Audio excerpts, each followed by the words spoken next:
looking ahead, what are you expecting this Sunday night, coming in this Sunday night against Buffalo? It's gonna be a crazy atmosphere. Obviously, I've spent a lot of years there. You know what I'm saying? They got one of the best fan bases in the game, if not the best fan base. So shout out to them. I just feel like it's gonna be exciting. I feel like we gotta do the same thing we did last week, get back to the basics.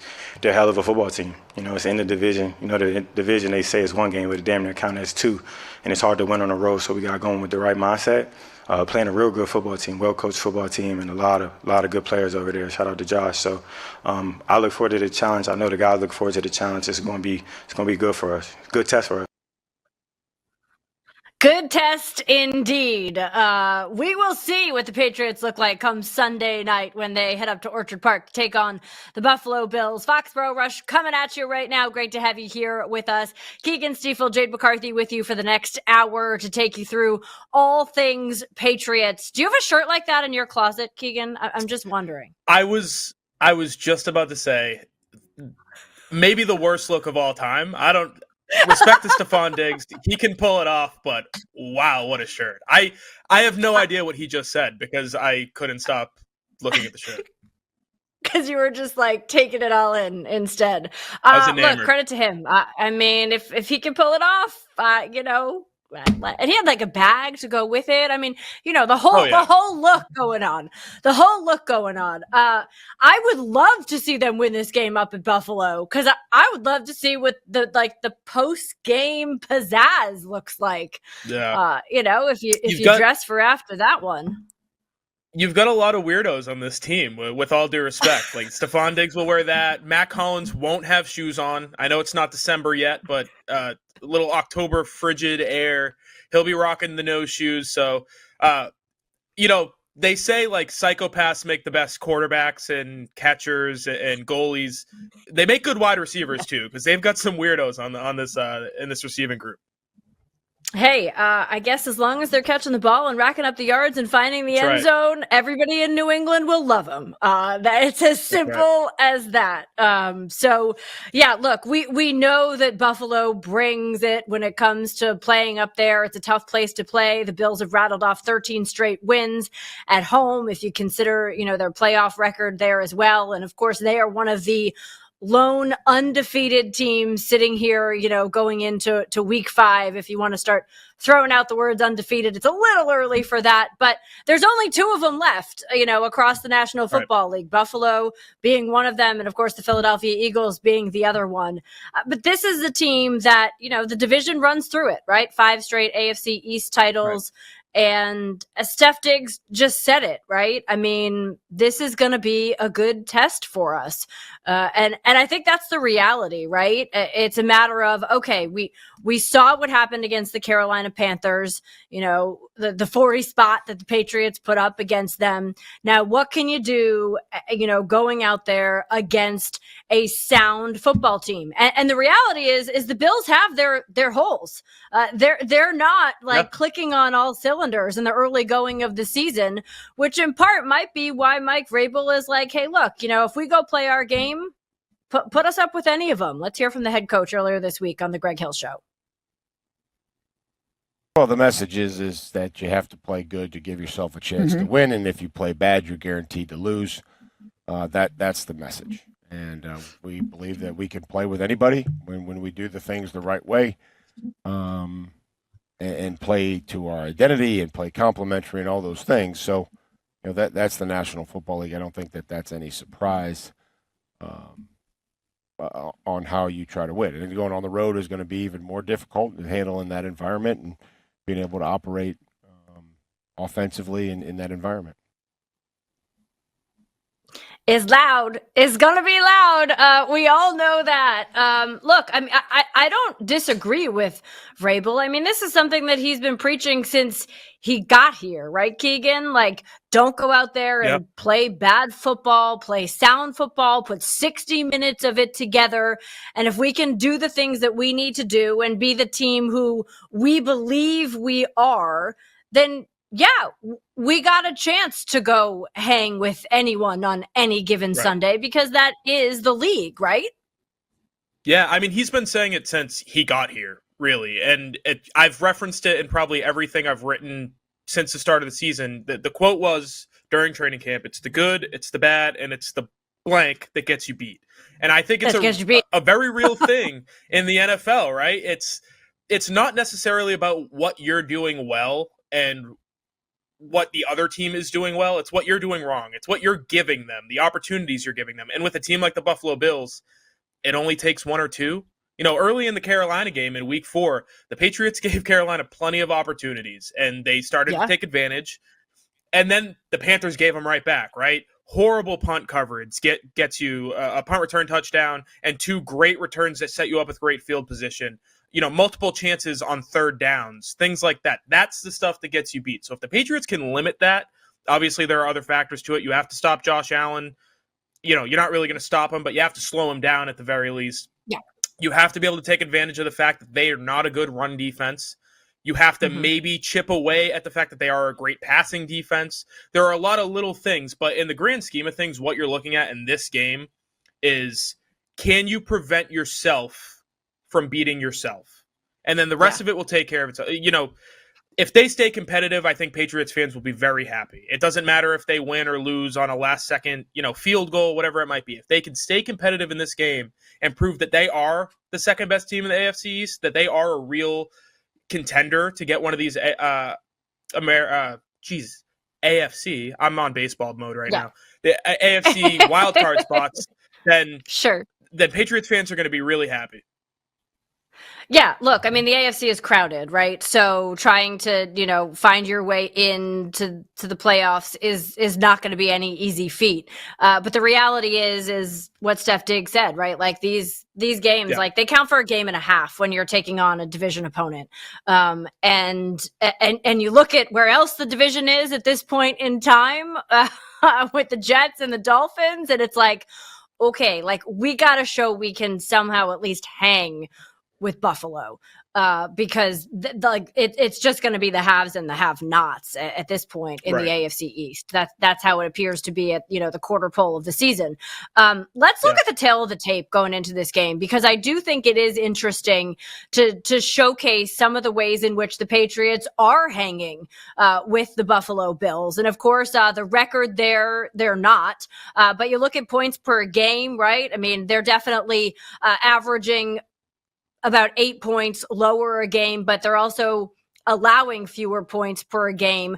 The yards, look, I mean, I think it depends on the game itself, because there's a lot of times where you see a bend don't break defense in this league, and quarterbacks racking up the passing yards, but if you're holding them out of the end zone and limiting them to field goals, then all of a sudden that doesn't really make that much of a difference. Of course, the rushing yards allowed per game, the Bills have just been run all over, consistently. All we have to think about is Derrick Henry, in week 1 against the Bills. And, had it not been for the way that game ended, you would have bet, looking at the stat box, that the Bills had been handed a loss by the Baltimore Ravens. So to me, it's like, we've been saying this week in and week out, like the Patriots have to get the run game going. And I don't think that this is any different. Like, you're going to have to find a way to get the run game going. You're going to have to make sure that you take care of the football. You can't afford to have any turnovers, any fumbles. You got to make sure that ball security is still top of mind against this team.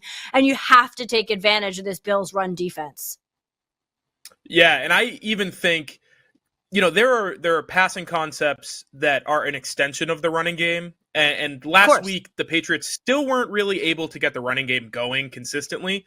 But Josh McDaniels, and in all of his wisdom and all of his years in the league, he got it going by adding a few wrinkles. There was the first drive of the second quarter. There were three out of 4 plays to start off that drive that Josh McDaniels, a 24-yard tight end screen to Austin Hooper. I don't know how many teams are running tight end screens in the NFL, but it can't be that many, especially to guys like Austin Hooper. 21-yard sweep to Travion Henderson. They had another running play. And then right after that, they ran the same concept, faked the sweep to Henderson, and had a zone play that went for 22 for Ramondre Stevenson. This isn't your traditional running game, right? They're not going to just pound it right down your throat like you saw Baltimore, like you saw the Jets do against the Dolphins on Monday night before they ended up fumbling it at the goal line. Like you said, bend but don't break. If you keep them out of the end zone, it doesn't matter how many yards you let up. So those are the things that the Patriots have done well. if they can really get these two, and there are 3 running backs, but the 2, Ramondre Stevenson and TreVeyon Henderson, if they can get them going, little thunder and lightning, right? Ramondre is your best in between the tackles runner. He's really your only in between the tackles runner. Yeah. And TreVeyon Henderson still hasn't been that shot play guy, that, electrifying piece of your offense. He hasn't shown that yet. So if you can get that going against Buffalo, I think that gives you a real chance to stay in this football game. Yeah, I agree. I mean, I do think they're going to have to find ways to get him going. And we all know the explosive player that he can be, but no, we have not seen that during a regular season game. But Josh McDaniels there's been a couple games this season where you look at what he's done and you're like, ooh, like, kudos. Like, you know what I mean? Like, let me give you some flowers for the game that you're calling as the offensive coordinator. This is going to have to be one of those games. He's going to have to call a game like that against Buffalo. And then the Patriots are going to have to go out and execute and not make any mistakes for them to be in this game. I would agree with you 100% there. Look, I think the other thing that they're going to have to watch in this game is the kind of start that they get off to, because we've seen that be a struggle, week in and week out here. And they really cannot afford to get off to a slow start offensively, not with a Bills team that can rack up the points the way that we see them do. Josh Allen doesn't have to put them on his back all the time, but he certainly can put them on his back when he needs to. And then this is a Bills offense that they've scored on every start of the game. Every possession to open a game this season, they have scored. They're the only team in the league that has done that. So that's something that, to me, it's like the Patriots cannot afford a slow start in this game on Sunday Night Football. Mike Vrabel talked a little bit a few minutes ago about being out there on the primetime stage, under the lights in Buffalo, how he's getting his team ready to play a game like that. Let's take a listen. Well, I think if you want to get to where you want to get to, I think you certainly better enjoy it. Better enjoy playing in primetime games, and that's something that we're trying to prepare for right now. And so I think that certainly it'll be a huge challenge. The last time they lost at home was 14 games ago. We're well aware of that and have to do a lot of really good things to give ourselves a chance. And they playing good football, they're playing clean football, they're not beating themselves, and they're doing a nice job in all phases. One of the things, obviously, that we see them do beyond Josh Allen, that I think we've seen the Patriots stop pretty effectively this season, but this is definitely going to be a litmus test as to what this run defense looks like, is James Cook. He obviously got the new contract going into the season, had his mini little hold in that kind of caught him off guard up in Buffalo, and then got what he was looking for, and is obviously a key component of this team. He was last year.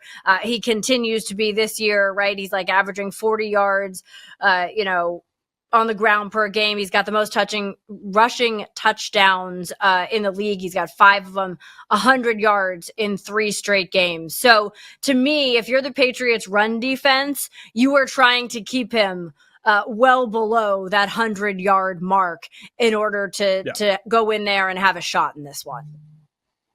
Yeah, good luck. I mean, just looking at what the Patriots have done and what the Bills have done this year, that is the biggest mismatch on the field, right? But compared from one side to the other.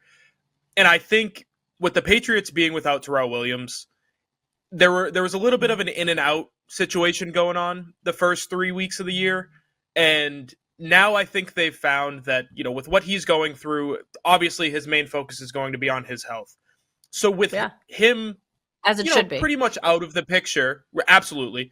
With him out of the picture in terms of during the week, kind of whatever his role is, it'll be off to the side. It's going to allow Zach Kerr to step in and Mike Vrabel to step in and maybe take more control than they had before. Obviously, we don't know the details, but knowing that they have new leadership and they're going to be able to put all of their focus on essentially what's happening this week versus some of the outside stuff. Whether you call it a distraction or not, that's just what it is, right? So I think it's a step forward that they've been able to figure out what's going on and what they're going to do defensively, because it's been really bad fundamentals throughout the first few weeks. The linebackers have been bad, and they haven't been able to cover tight ends and running backs out of the backfield, and they haven't been able to stop the run.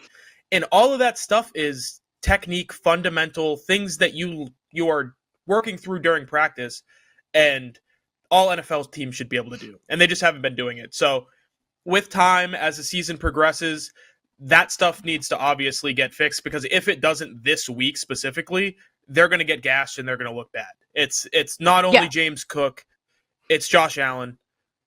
He's not Lamar Jackson, but I think in terms of actual running the football against, schemed runs, he might be the best in the NFL.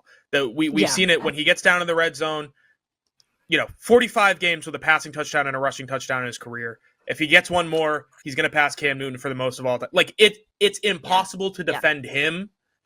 So if you add another guy to the plate that you can't defend, and James Cook, like I said, good luck. I don't necessarily think it's going to happen, but if it's going to, this needs to be the week, because it can start to look ugly if you're not controlling it on the defensive side with those two guys. Yeah, no, I agree with you. And the reason I highlight James Cook is because I don't think that you can stop Josh Allen when he goes into Fair that point. Superman mode. Yep. I just don't think you can. It's one of those things like he's going to find the way to beat you. That's who he has become at this point in his career. He has just, progressed to that point. And it's like, okay, so if you know that he's going to be able to get away with that, and he probably will at some point during the game, then you better make sure that you're limiting, their every down back in James Cook. So is it an easy feat? No, not at all. I mean, he's gonna rack up yards, but can you at least keep him from, going over the century mark? I think that's, part of what your emphasis has to be. Mike Vrabel has talked a little bit about playing Josh Allen and what makes him so tough to defend. Let's hear his take on that. I mean, he's big, he's athletic, he's strong, he's stiff arms. He's good with, obviously he can play quarterback, but then he plays running back, and just a great athlete, great competitor, great play strength. It'll be a huge challenge just to defend him and make sure that one, we are aggressive when we pass rush, and when we do that, we're not loose in those scramble plays out to the right, and be ready to defend the stiff arm. It's interesting to bring up the pass rush. Like, when you're going against a guy like that, how much is really being, gap discipline versus, trying to go get him because he can make so many plays, and almost like keep him in the pocket? There's a balance. Yeah. There's a balance there to some of these athletes, and, you have to be able to go rush and try to affect them, and then also maybe build in. And then again, we want it to be relentless and coordinated. I think that's something that we talk about, is you have to be coordinated, but also relentless in the pass rush, and not really just stand there. That's not going to do anything either. Yeah, can't just stand there. Definitely can't just stand there. Probably not the best idea. Relentless and coordinated. Yeah, I mean, those are the two adjectives that it's true, because if you're not coordinated in it, being relentless isn't going to get you anywhere. It's just going to be wasted energy. So they have to be in sync on it. The other thing that made me laugh was just be ready for the stiff arm. Yeah, I mean, be ready for it. A lot easier to say than to do. Than to do. I mean, that's pretty much the Mike Tyson quote of everybody has a plan until they get punched in the face. Everybody has a plan on how they're going to tackle Josh Allen until he punches you in the face, and it's now I'm face first in the dirt, and he's running down the sideline. So I kind of said it before we went to that sound, where it was like, good luck stopping this offense. I honestly think the best way to stop this offense is through possessing the football. And time of possession. Kind of Gotta the running win the game. time of possession. You need to run the ball effectively, obviously. Yeah. I really think that's the only way they're going to be able to keep this thing close, because we've seen games, think about Josh McDaniels. I highlighted what he did last week. The last real kind of signature Josh McDaniels game that we had in New England was that 40-mile-an-hour wind, 8-degree game in Buffalo. They threw the ball 3 times. They ran it 45 times. I'm not necessarily saying that's what you need to do this week because Drake Maye is just too talented to take the ball out of his hands, essentially. Right. But if you can limit Buffalo to 3, maybe 4 possessions per half, if you can go on those 6-7 minute drives, then you're talking about you're really just not even giving them the opportunity to beat you, right? So I think they have the capability of doing that. I think it's tough. Ben Brown obviously inserted into the offensive line. Yep. I can't imagine he's going to get removed after how they looked last week. It was against the worst rush team in the NFL, obviously, but I would imagine he stays there. So a little bit of work on the left side with a rookie. It's tough, but if you can possess the football, if you can run it effectively throughout the first half and give yourself a chance to kind of be close at halftime, then you can really start to open it up and kind of turn that thing on its head. Yeah.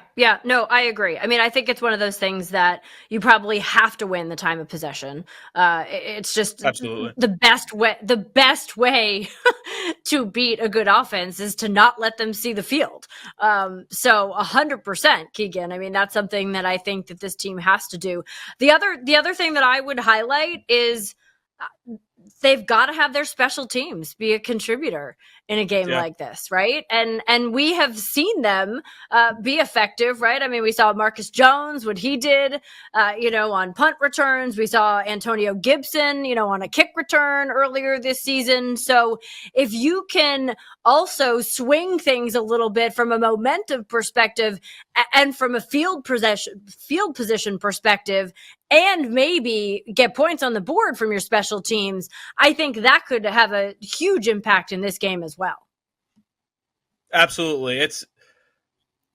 We will go back to what we said before we throw it to break. It's the good, it's the bad, and it's the stuff that gets you beat. As long as you can keep yourself from getting yourself beat, you have a chance against this team. Yeah. All right. Let's talk more about the quarterback on the other side as we continue here on Foxborough Rush. Plus, it's Wednesday, which means, we got a whole slate of games for week 5. We'll make our picks on those coming up. Still ahead. Much more to get to. See you on the other side right here on Foxborough Rush. Welcome back into Foxborough Rush. Always want to let you know you can hang with us here on Foxborough Rush starting next week. Monday, Wednesday, Friday, 10 a.m. So you got to set the alarm to remind yourself it's a little bit earlier than usual, right? I might have to set that alarm for myself.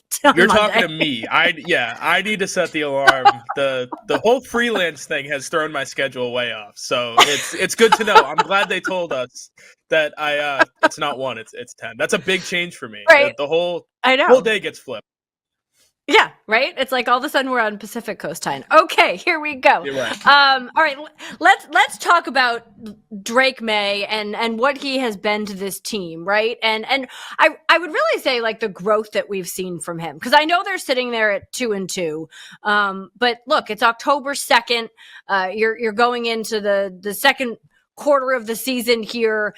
And if I'm the Patriots, I'm pretty happy with where Drake Maye stands, right? I mean, he has an NFL best 74% completion percentage, 83 and change completion percentage, and a 133 plus passer rating on 3rd and 4th downs. So again, these are numbers that you love to see out of your quarterback. And I do think that, yes, have we seen some slow starts that we're still dealing with? Have we seen some ball security stuff? I'm still trying to be perfect, and I know that right. I just need to be precise, right? They're trying to get that out of him. And you can hear it, you can see it watching the way he plays. But look, I mean, he's 3rd in the NFL with 9 touchdowns, 3 straight games now with multiple touchdown passes. These are all really good foundational building blocks for a sophomore quarterback in the National Football League. Yeah, and looking at the counting stats is great, right? These are things we haven't seen since Tom Brady. Cam Newton, week 2 of 2020 aside, we haven't seen performances like this in a very long time in New England. So that's all awesome. And then I start to think about who he's throwing the ball to. And it's it's like essentially Hunter Henry and Stephon Diggs. That's all it's been. Austin Hooper gets his targets. Kayshon Boutte gets like one deep target per game. Pop Douglas has been invisible. Matt Collins only catches balls in the end zone from the 2-yard line. So if you think about the room for growth and how much better he can get when you put, more talent around him, that's what Patriots fans should be excited about. Watching what he's doing now is fantastic. It's great. Like, oh my goodness, competence at the quarterback position. I forgot what this looked like. Moving forward, it's going to get so much better. You can only hope. Obviously, they're going to have to bring in guys. Maybe Kyle Williams will take a step. Maybe they'll be able to go make a splash in free agency or a trade this offseason. But and maybe I'm getting ahead of myself. But watching what he's doing and just thinking about how much better it can get when they surround him with talent, when they make the overall offense better around him, that's the most exciting part of what he's doing right now. Yeah, and I think the other component to it, and we've certainly seen this around the league right now with offenses that are struggling, is the line in front of them, right? And this is something that Vrabel addressed when he first got the job. We like, this is where we're starting. Like, we need to address the line because this is a game that's won and lost in the trenches. And I mean, goodness, like, look no further than the Houston Texans as one example of that this year. And it's not the only one. But this is a young offensive line, right? I mean, you referenced it just a few minutes ago. And the notion that they're going to continue to grow together and they're going to get better. So I think that's also significant to the fact that, him having this like youth movement in front of him, basically, in the process of trying to develop himself and take off. It's like when you start to add all those pieces together, I think that there is a lot of reason to be excited that all of a sudden the Patriots have a quarterback that's going to grow in, really has the ability to grow in leaps and bounds over the course of the next, not necessarily this season, but seasons to come. Yeah, the quarterbacks typically don't regress when it comes to their processing and their knowledge of the system and really the most important foundational pieces. Typically, they don't regress, right? I think about Geno Smith, right? Geno Smith went from being maybe the worst quarterback I've ever seen in my life to a competent NFL starter. Regressed a little bit this year. Obviously, he's turning the ball over a ton. But we see that if you just have enough time in a system, working around other smart football minds, these guys pick it up and they get better. So if that stuff continues to grow on top of what we see with just his physical, he does things that maybe Josh Allen and Justin Herbert are the only other guys in the league can do. That's what makes him special. That's what makes it so easy for us to say they found their quarterback. And we think that they found their coach. And in the NFL, if you have those two things, not only can you beat anybody, but you always have room to grow. You can always fix the things around them because those two things are locked and set in stone. Yeah, and I think the other component of that is the offensive coordinator in Josh McDaniels. And we know that he has thrived in that particular position, in the league. And that's huge, right? Because, I mean, I can't tell you how many people I have heard say to me over the years, don't mess with the voice in the quarterback's ear. Don't mess with the system when they're young in this league and they're trying to get established. And it gets so much harder, when you start throwing a new voice in there, when you give them a new system. It's like, like so many people will sit there and say there is no faster way to ruin a quarterback than to keep making those changes, season in and season out. I mean, we just saw Tennessee do it, right? It's like, their head coach, Brian Callahan's like, no, I'm not going to, call the plays anymore. So now all of a sudden Cam Ward, number 1 overall pick, he's got a different voice in his ear. Like it's making an already difficult developmental process that much harder. So, for Drake Maye to feel like he has the stability of, okay, Mike Vrabel's the head coach here. There's no gray area with him. That's how he is.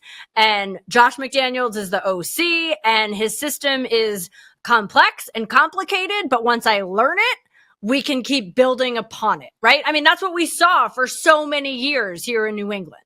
Yeah. I'd have to imagine you don't have to worry about him going anywhere anytime soon because we've seen it. No.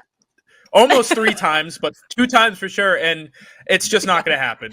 From everything we've heard from Josh McDaniels too, he likes it around here. He's just going to stick around for a long time. So that's great. Yeah. He's home. And with Drake Maye, you've seen that this is his 4th offensive coordinator in the last 4 years. If you go back to UNC and the debacle that went on his junior year, his last year there, where they essentially had the worst offensive line in the country and a guy calling plays that immediately lost his job and is like coaching tight ends somewhere in Division II. It was bad, very bad, his last year there. He got to New England and it was equally as bad. Alex Van Pelt did a fine job calling plays, but the systems were not in place and they had to throw a lot of it away, and really hone in on not only his knowledge of the system, but footwork and the way he's reading defenses and the way he can manipulate defenses with motion and all these different things. And he's picked it up so quickly that you'd have to imagine it's only going to continue to get better throughout the year. And then once he finally finds comfortability in the system, this system made Mac Jones look competent. It made Cam Newton look competent before he got COVID and fell off the face of the earth.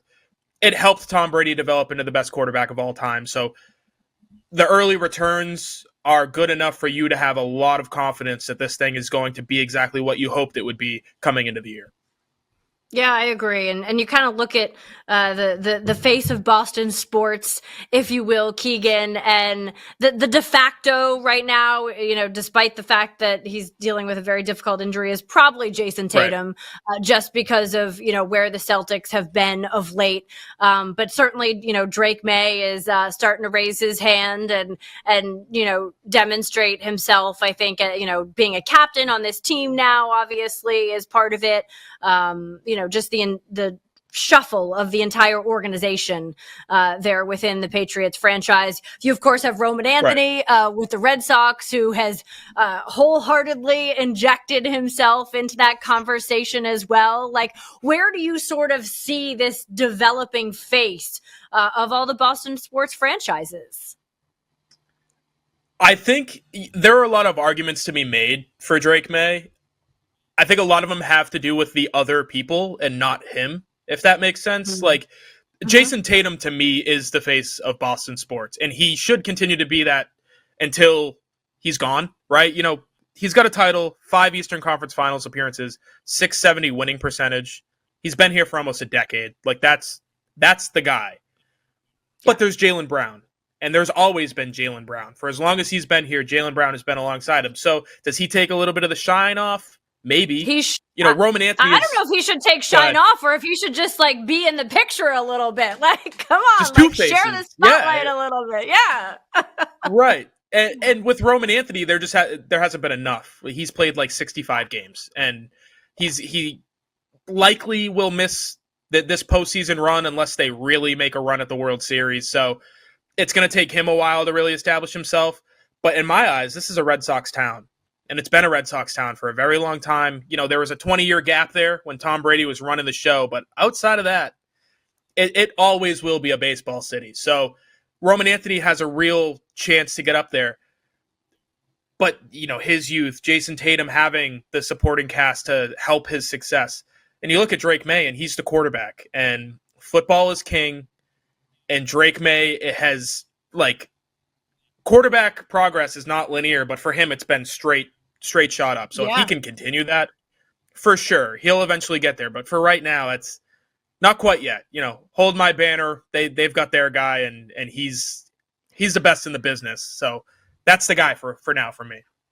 Yeah, I mean, look, so much of it has to do with relevance. And when you talk about relevance, you talk about titles. I mean, that's just the reality of it. It's like, are you trying to put some rings on here? Because you have to be in a situation where you at least have the opportunity to play for a ring, to be the face of sports in a town like Boston or any other for that matter. So if you want to start challenging for that, then you've got to put yourself in a position where, you're consistently talking about being in the playoffs, and you're consistently talking about the chance to go out there and play for a championship. And that's something that Tatum has done. Like you said, he's been here for Time 10 and time years. Like again. he's been able to do that time and time and time again.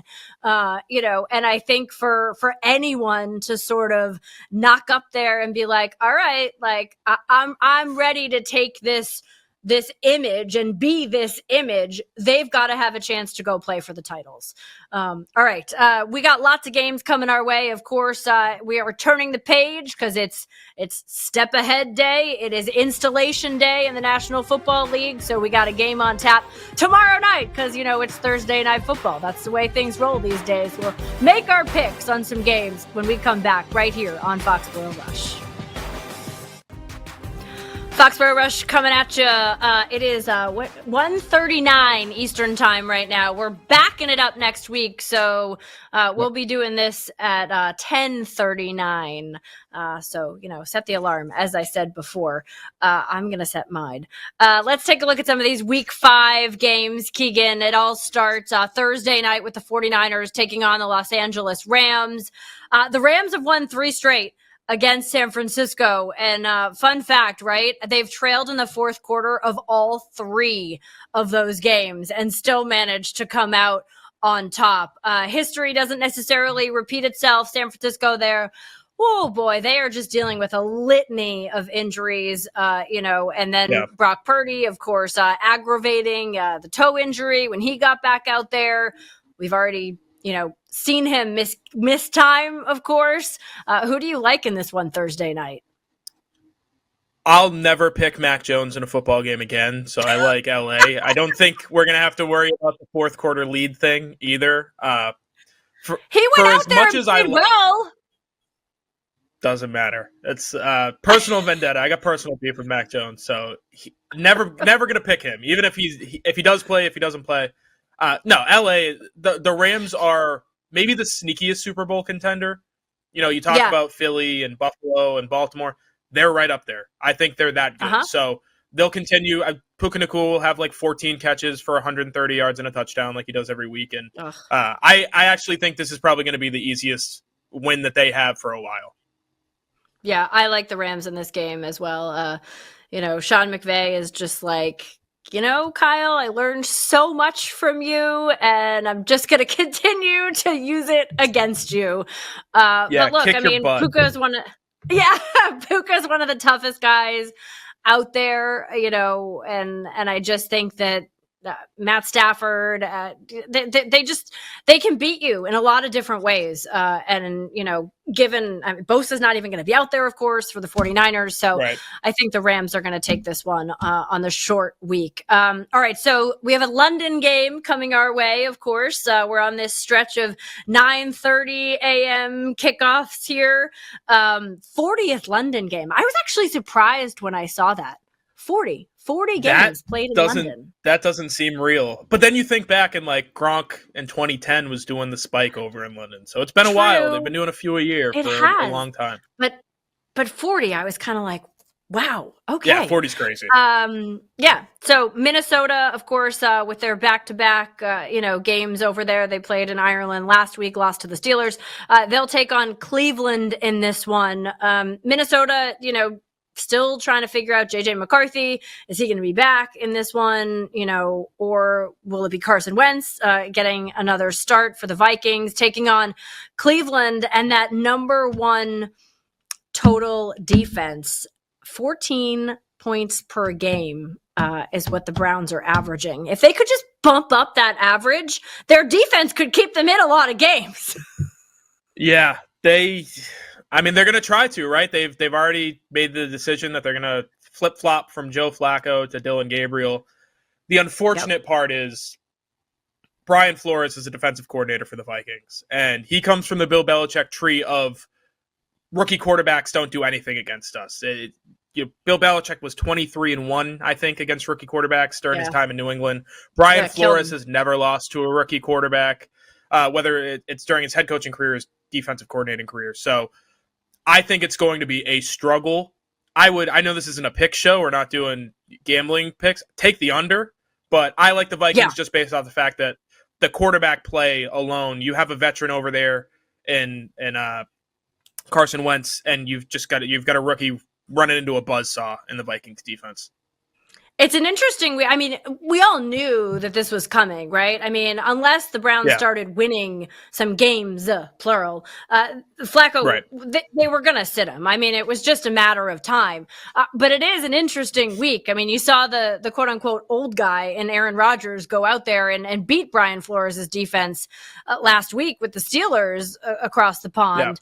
Yeah. But it's an interesting week to make that shift, given the fact that, I mean, I know you just got to do it and rip off the Band-Aid maybe, but man, like if I'm Dylan Gabriel, I'm like, really? I got to deal with the Flores defense? Like my first time out there?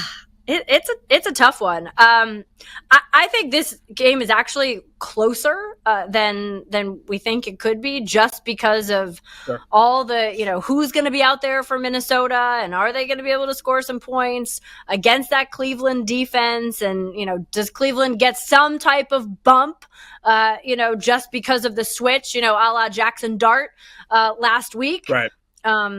So I'll take Cleveland to knock Minnesota out this week, but I think it's a tough one. I think the Vikings could prove difficult. Houston taking on Baltimore, and you talk about quarterbacks once again. Here we go. Yeah. I mean, gosh, like the injuries. I think I read a statistic that the Ravens could be without like 5 of their top 6 highest paid players in this game. Like that's the amount of injuries that they're dealing with. And both of these teams are sitting there going 1-4. 1-4. Like 1-4 does not sound good. No. This is Lamar Jackson's status is in doubt, and the Ravens have, like you said, $1 billion worth of contract on injured reserve right now. It is absurd. But if Lamar Jackson's able to play, this is the game where you ask him to put the Superman cape on and go get us back on track. Just let us survive one more week while we try to get through these injuries.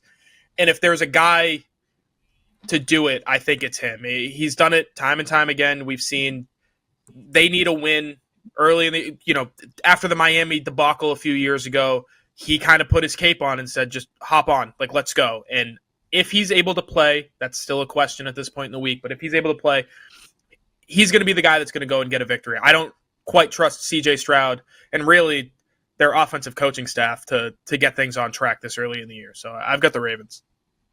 Yeah. I mean, I think a lot of it hinges on Lamar and if he can go, like how much is that hammy going to hinder him in being the Lamar that we know he can be, right? I mean, I think that's the question mark to me, or, I would agree with you if Lamar can play. I'm taking the Ravens in this game. I think it's tough to pick against them. If he can't play, then we'll put a little asterisk next to it for our picks.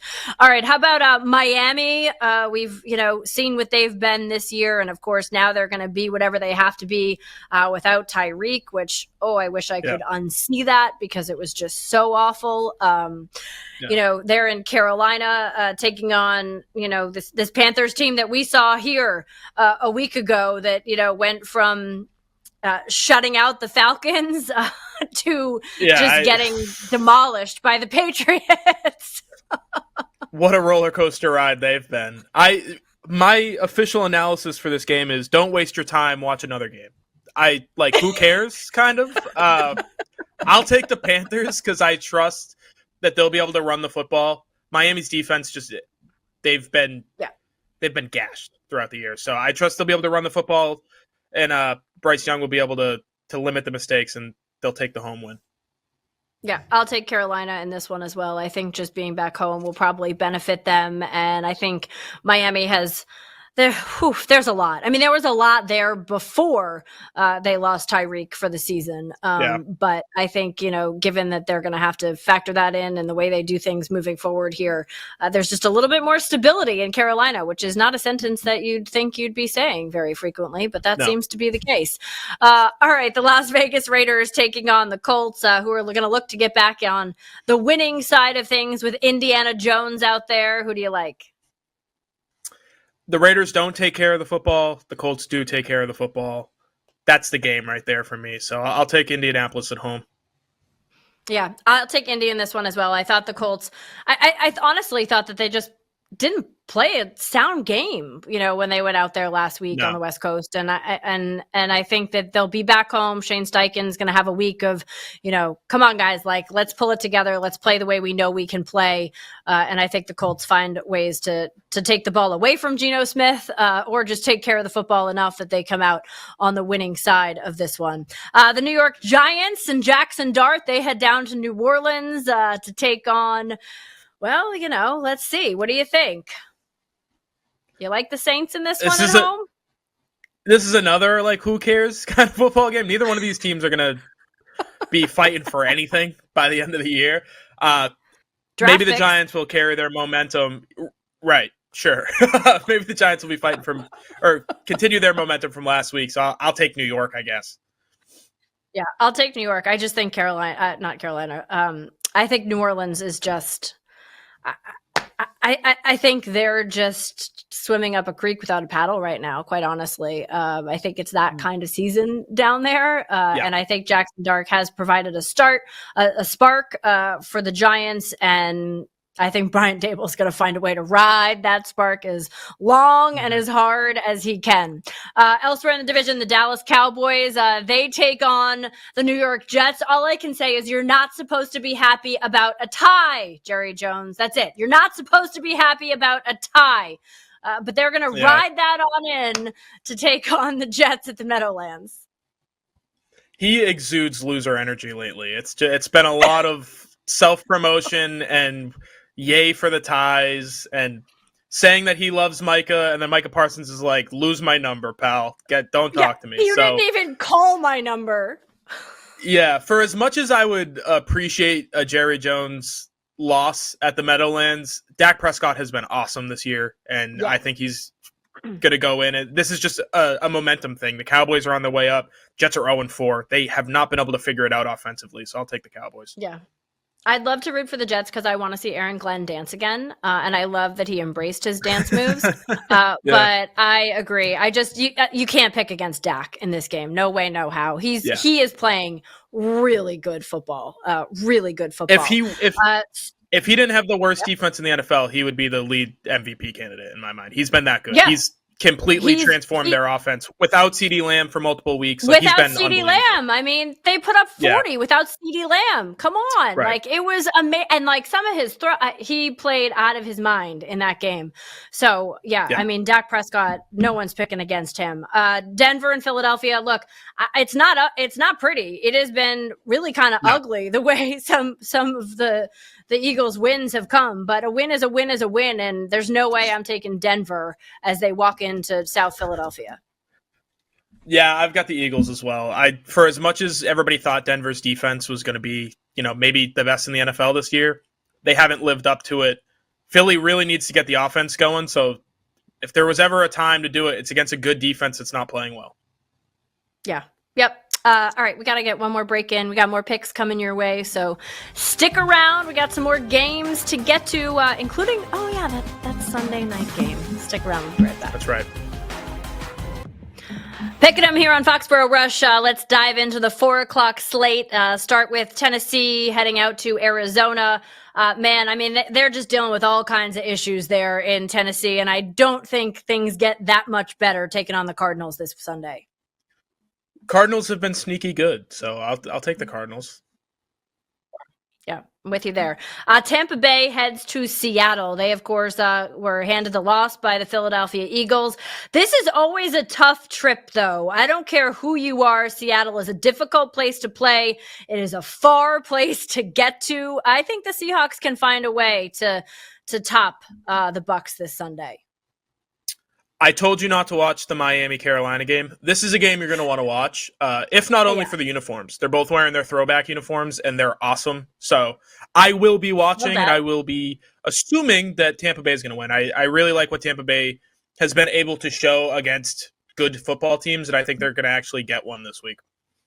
Yeah, look, Baker has been awesome. Like watching him with the ball in his hands. No doubt about it. He is fun to watch. I don't care what uni he's wearing. Detroit taking on Cincinnati. I mean, Lions. Lions. Do I have to say anything Moving else? On. Nope. Exactly. All right. The last of the 4 o'clock slate at 4:25. It is Washington heading out to the West Coast to take on the Chargers. Chargers in this one. I don't care if I've got the Chargers as well. Jaden Daniels back at practice, so maybe he can make things interesting. But the Commanders, they just gave up, 30 whatever to a team that got blown out 30-0 the week prior. And they're way too inconsistent right now. Yeah, they're a different team with him at quarterback, no doubt. But still, I'm sticking the Chargers. All right, let's save Sunday night for last. Let's go to Monday night. Kansas City, Jacksonville, Kansas City. Yeah, Chiefs. Moving on. Yeah. Okay. So Sunday night, it is the Patriots taking on the Bills. Counts as 1.5 games. It's really tough to go against Josh Allen. It's really tough to play in Buffalo. Maybe you can get the yards going against that Bills defense. What do you think? So I believe that this game is going to be really close for a long time, but with what Buffalo has been the last few years and who they have at quarterback, I think they pull away pretty easily in the fourth quarter. So I'm going to take Buffalo. The whole uniform thing, I mentioned it earlier kind of as a joke, and Nike is the worst, and they're just making everybody get new uniforms. But the whole whiteout thing, there's some extra energy at Orchard Park, so I'll take the Bills. The whole whiteout thing. I feel like I'm talking about Penn State when I'm like looking at this whiteout thing up there in Buffalo, right? Like what? I know. What? It's really hard to pick against the Bills, but I think the Patriots are going to have a shot. I think if they can hang in there late, they have a shot to win this game. I don't think it'll be easy, but Pats. See you at 10 o'clock next week. All right. See you Friday.